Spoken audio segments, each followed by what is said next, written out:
Hello there, welcome back. Here's a video, an impromptu video which I wasn't planning to do. Just occurred to me to do it.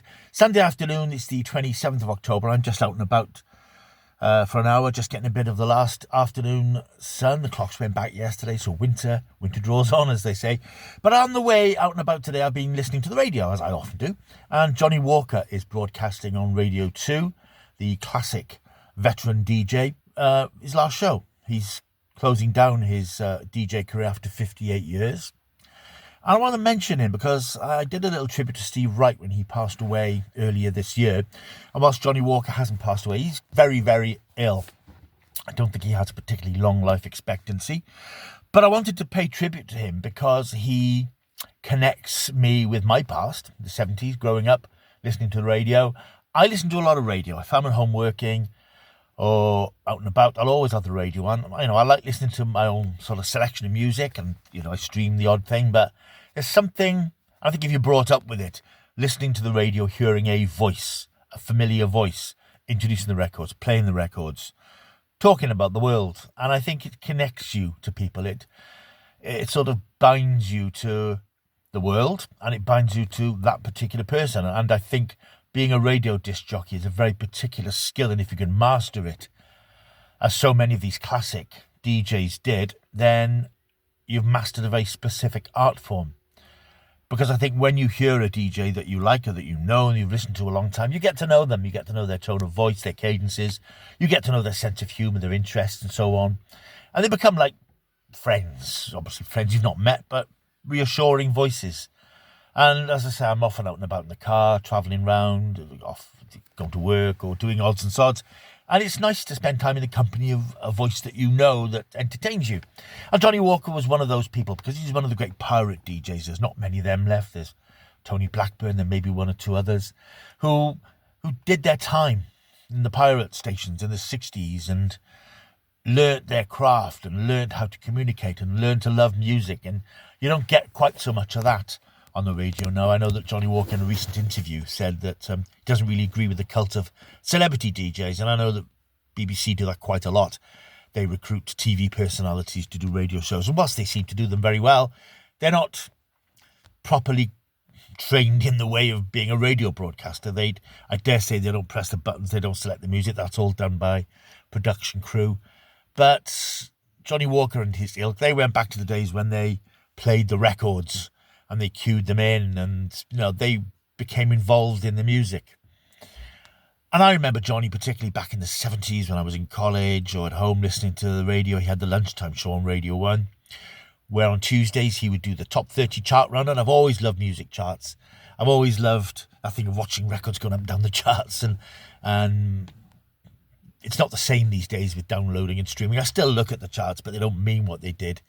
There was a time when everybody knew what was number one in the singles chart, but it doesn't matter anymore. And having 5 billion streams isn't as impressive as selling 200,000 singles, in my opinion.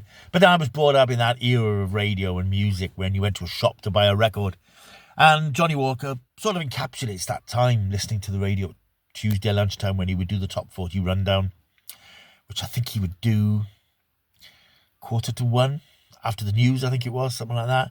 And then he would do his pop music quiz, Pop the Question, which I always like listening to. I've always had a good retention for pop knowledge, should we say, apart from the last few years. But I do like listening to a pop quiz. And Pop the Question was just a simple quiz. But yeah, I connect with him through all that. And of course, he had quite an up and down relationship with the BBC. He was sacked at least once in the 70s when he wouldn't play certain records he didn't like by the Bay City Rollers, and then he came back. And he's been there ever since, and he's become a presence. And he's retiring. Anyway, the point of all this, he announced a few weeks ago he was going to retire. He is ill. He has, I think it's called pulmonary fibrosis, which is a terminal disease which causes terrible scarring of the lungs, which makes it harder and harder to breathe. And I've noticed over the last 6 months or so, listening to his shows, you can hear he's fighting for breath and struggling a bit, to the point when I thought he really doesn't sound well. And he's always said that he relies on the BBC technicians to sort of cut out the pauses and gasps and things. But he said I think it was 3 weeks ago, he announced on his Sunday afternoon show that he was finding it harder to produce a show up to a proper broadcast Radio 2 standard, and has decided to step down. He also introduces a rock show on Radio 2 on Friday nights, but as I'm not a massive rock fan, I've not heard a lot of that. But I've heard a lot of his Sunday show, and he plays a lot of 70s music, and that was when my proper interest in pop music began. So often brings back lots of memories, and he just plays the music that I grew up with, and Johnny was part of me growing up.